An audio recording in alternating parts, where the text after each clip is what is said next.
बात मौर्यन, आज मैं फिर आप लोगों से इस वीडियो के माध्यम से जुड़ रहा हूं और आज जो मैं पाठ लेकर उपस्थित हूं इस वीडियो के माध्यम से और आपके पाठ्य पुस्तक बसंत भाग 1 में संकलित एक निबंध जिसका शीर्षक है लोकगीत। इस पाठ के माध्यम से लोकगीत क्या है, लोकगीतों की रचना और लोकगीतों के प्रति लोगों का आकर्षण किस प्रकार से होता है, इसके बारे में बताया गया है। इस पाठ के जो लेखक हैं श्री भगवत शरण उपाध्याय जी। भगवत शरण उपाध्याय एक महान साहित्यकार एवं शिक्षाविद थे।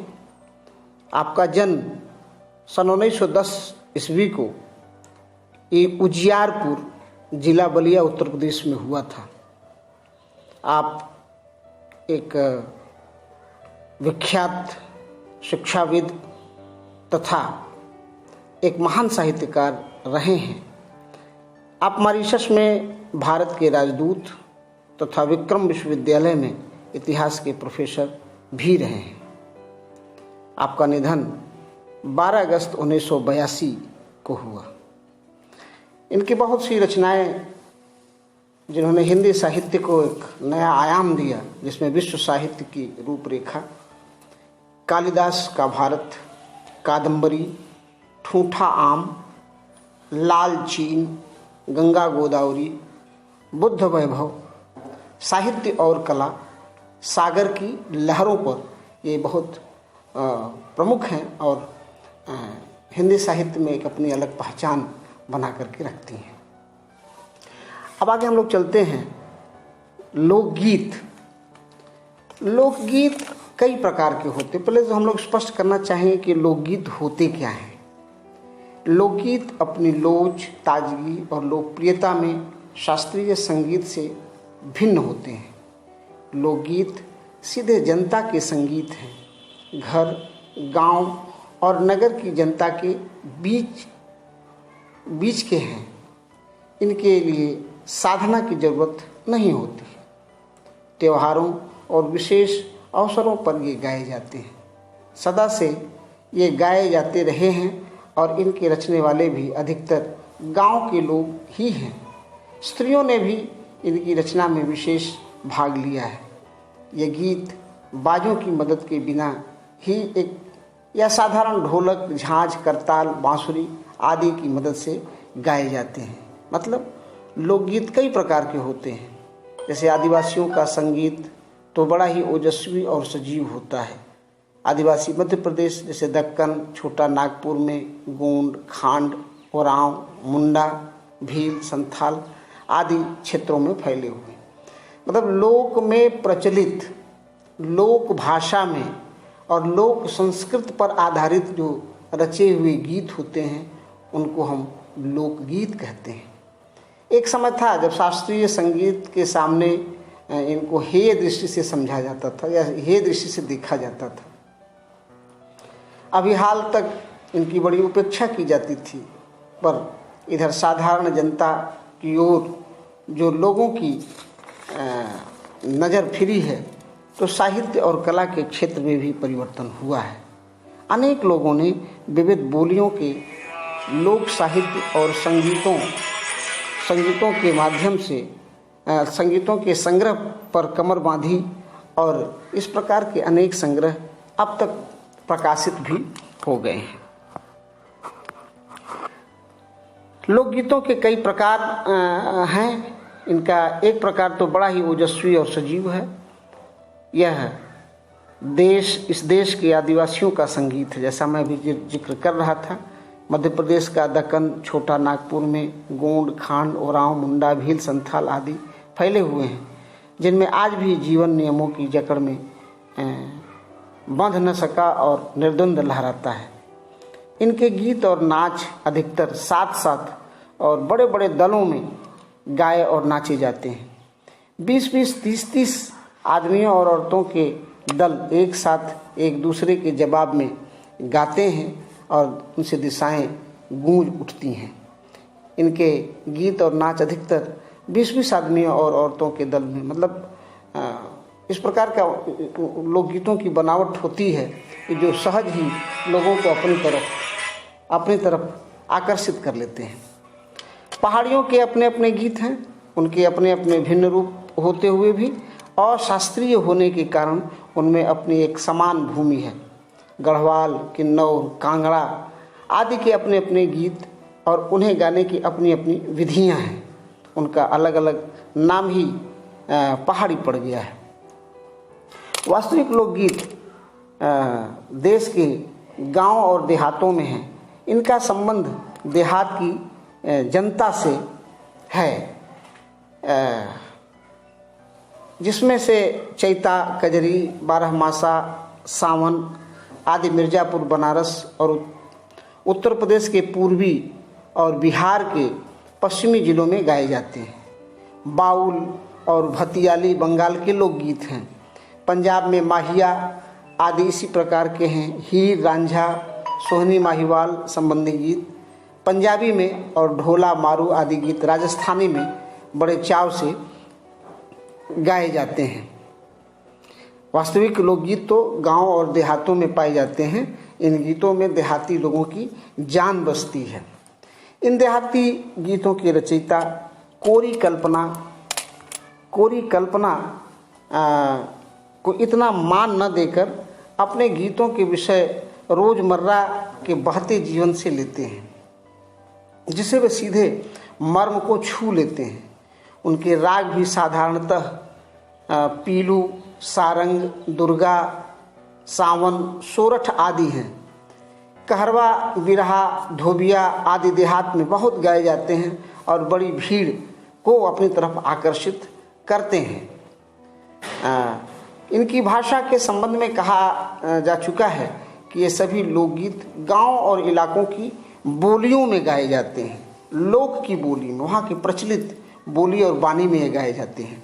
इसी कारण ये बड़े आह्लादकर और आनंददायक होते हैं। राग तो इन गीतों के आकर्षक होते ही हैं, इनकी समझी जा सकने वाली भाषा भी इनकी सफलता का एक बहुत बड़ा कारण होती है। लोकगीतों की भाषा ग्रामीण होने के कारण बहुत ही आह्लादकर और बड़ी आनंददायक होती है।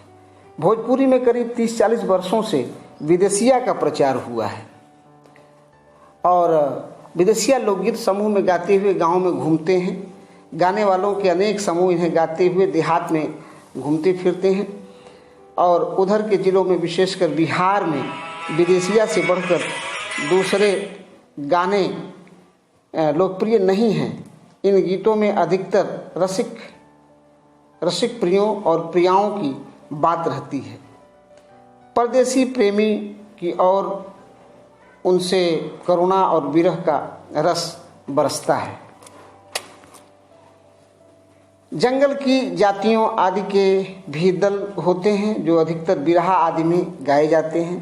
पुरुष एक ओर और स्त्रियां दूसरी ओर जवाब सवाल करते हुए गीतों का गायन करती हैं। पर इधर कुछ काल से इस प्रकार के दलीय गायन का ह्रास हुआ है, इसमें बहुत तेजी से कमी आई है। एक दूसरे प्रकार के बड़े लोकप्रिय गाने आल्हा के हैं। अधिकतर ये बुंदेली में गाए जाते हैं। बुंदेलखंड में आल्हा के गीत गाए जाते हैं। आरंभ तो इसका चंदेल राजाओं के राजकवि जगनिक से माना जाता है, जिसने आल्हा उदल की वीरता का अपने महाकाव्य में बखान किया, पर निश्चय ही उसके छंद को लेकर जन बोली में उसके विषय को दूसरे देहाती कवियों ने भी समय समय पर अपने गीतों में उतारा और ये गीत हमारे गांव में आज भी बहुत प्रेम से गाए जाते हैं। इन्हें गाने वाले गांव-गांव ढोलक लिए गाते फिरते हैं। इसी की सीमा पर उन गीतों का भी स्थान है जिन्हें नट रस्सियों पर खेल करते हुए गाते हैं। अधिकतर ये गद्य पद्यात्मक हैं और इनके अपने बोल हैं। इन गीतों को नट रस्सियों पर खेल करते हुए गाते हैं और ये गीत गद्य पद्यात्मक होते हैं और इनके अपने बोल होते हैं। अनंत संख्या अपने देश में स्त्रियों के गीतों की है। और है तो ये गीत भी लोकगीत ही की तरह, पर अधिकतर इन्हें औरतें गाती हैं। इन्हें सिरजती भी हैं, अधिकतर वही हैं जिसे मर्द रचने वालों या गाने वालों को भी कभी नहीं है। पर इन गीतों का संबंध विशेषतः स्त्रियों से है, और इस दृष्टि से भारत इस दिशा में सभी देशों से भिन्न है, क्योंकि संसार के अन्य देशों में स्त्रियों के अपने गीत मर्दों या जनगीतों से अलग और भिन्न नहीं हैं। ये मिले जुले ही हैं। त्योहारों पर नदियों में नहाते समय, नहाने जाते हुए राह के, विवाह के, मटकोड़ के, जेवनार के, संबंधियों के लिए प्रेमयुक्त गाली के, जन्म आदि सभी अवसरों के अलग अलग गीत हैं जो स्त्रियां गाती हैं। इन अवसरों पर कुछ आज से ही नहीं, बड़े प्राचीन काल से ही गाती रही हैं। महाकवि कालिदास आदि ने भी अपने ग्रंथों में उनके गीतों का हवाला दिया है। सोहर, बानी, सेहरा आदि उनके अनंत गानों में से कुछ हैं। वैसे तो 12 मासे पुरुषों के साथ नारियां भी गाती हैं। एक विशेष बात यह है कि नारियों के गाने साधारणतः अकेले नहीं गाए जाते, दल बांधकर गाए जाते हैं। अनेक कंठ एक साथ फूटते हैं। यद्यपि अधिकतर उनमें मेल नहीं होता, फिर भी त्योहारों और शुभ अवसरों पर ये बहुत ही भले लगते हैं। गांव और नगरों में गायिकाएं भी होती हैं जो विवाह, जन्म आदि के अवसरों पर गाने के लिए बुला ली जाती हैं। सभी ऋतुओं में स्त्रियां उल्लसित होकर दल बांधकर गाती हैं, पर होली, बरसात की कजरी आदि तो उनकी अपनी चीज़ है जो सुनते ही बनती है। पूरब की बोलियों में अधिकतर मैथिल कोकिल विद्यापति के गीत गाए जाते हैं, पर सारे देश के कश्मीर से कन्याकुमारी, केरल तक और काठियावाड़, गुजरात, राजस्थान से उड़ीसा, आंध्र तक अपने अपने लोक भाषा के अपने विद्यापति हैं। स्त्रियां ढोलक की मदद से गाती हैं। अधिकतर उनके गाने के साथ नाच का भी पुट होता है।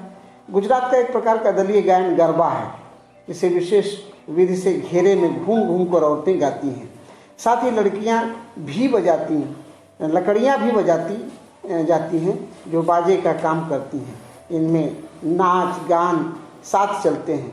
वस्तुतः यह नाच ही है।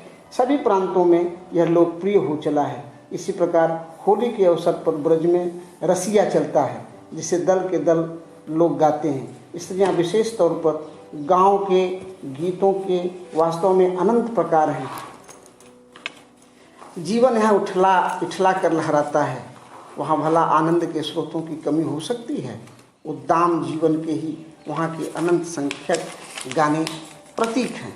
मतलब जो लोकगीत है वह अपने आप में एक अलग प्रकार का उमंग, उत्साह और आनंद को समेटे हुए रहता है और लोगों को भली भांति अपनी तरफ आकर्षित करता है।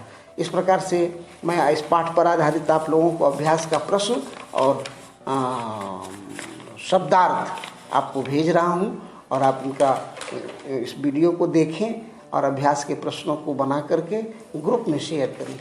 बहुत बहुत धन्यवाद।